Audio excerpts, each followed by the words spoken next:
OK, so the weekend started. This is the Oxford Roadshow. That was XTC. I'm Robert Elms, and I've got a cold. And that's Jackie Spreckley. I haven't really got a cold. To announce this evening that Roland Tarquin, our wonderful producer, and Baz Winger, our resident angry young man, couldn't make it. But Ben Elton could. Take it away, Ben.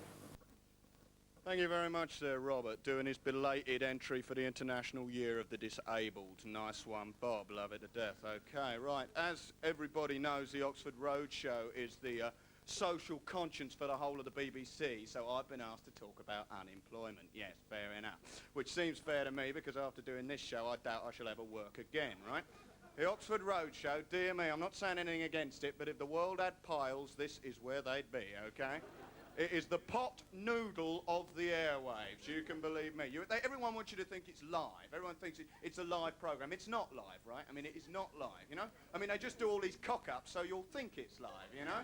I mean, all those gaps, they have actual individual meetings to decide just exactly how many seconds one presenter's going to look embarrassed before they put the camera on the second presenter, you know? Like, all that, oh dear, where are we? This is so spontaneous. All that's been scripted, you know? I mean, that's all been done already, you know what I mean?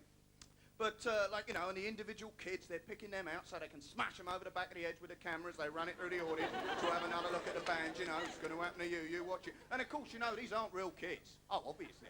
I mean, you don't think we got real kids, do you? You Wallies, dear me. I think the only real kids on the telly at the moment are on Grange Hill, right?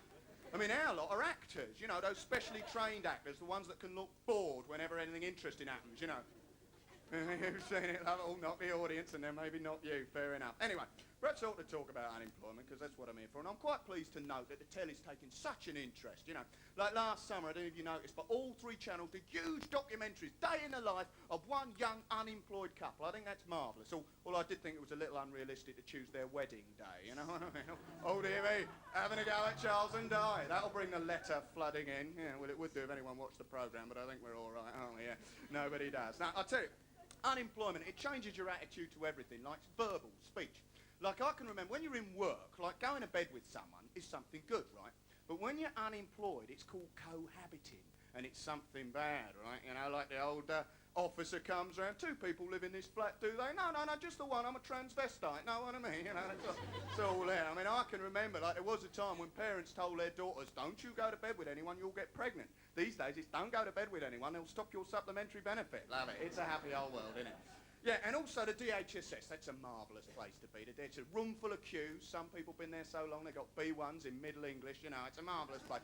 Got groups of dead people being investigated just on the off chance that maybe they died on purpose to get an extra funeral allowance, you know, early. Cripples being told, now the trouble with you, Mr. Jones, is you just don't want to get up out of that wheelchair. You know, it's a marvellous world, but I was quite lucky myself, you know, I'd managed to avoid the dole for 3 years, you know, I dossed as a student before they cut all that.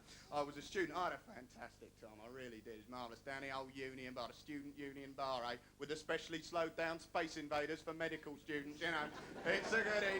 And the lads, the lads from the University Rugby Club, they're not bothered, the rugby club stood in a circle, trousers round their ankles, pouring the beer over their heads, singing the airs on a Dickie Dido, they're just like you lot, but they got longer hair and they talk poshy, you know, it's marvellous. It's a funny way to prove your masculinity, though, isn't it? Down the University Rugby Club, pour beer over your head and leave your Y fronts up the top of a flagpole. Don't not to do anything with booze except drinking. I can remember, I used to be sat there, because when I was a student, I was very esoteric, you know, which is a word that I'll explain afterwards, be handing out printed notes, you know. I used to be sat in a corner, you know, of the Union Bar, 6:30, glass of dry white wine, love it. Leafing through a copy of one of Samuel Beckett's later plays, know what I mean, very casual, all that going on, maybe humming a Leonard Cohen ditty to myself, you know. Oh, one for the aging heavies, that'll bring down the tourists fast enough, won't it? Fiorucci, it's all happening, alternative. Anyway, suddenly the door will get knocked down, and in they come, 24 mud-stained wallies, right? Rugby balls under their arms, right? They'd steam across the room, have a game of tug-of-war with the sociology students, know what I mean, as a rope, right? And they'd see me in the corner, say, he's reading a play, he must be a queer bust, he's reading a play, he's a boof, right? And they'd turn round, drop their trousers, shove their bare asses at me and go off and have a shower together. Now, where were they at, you know? Worth thinking about anyway, good night.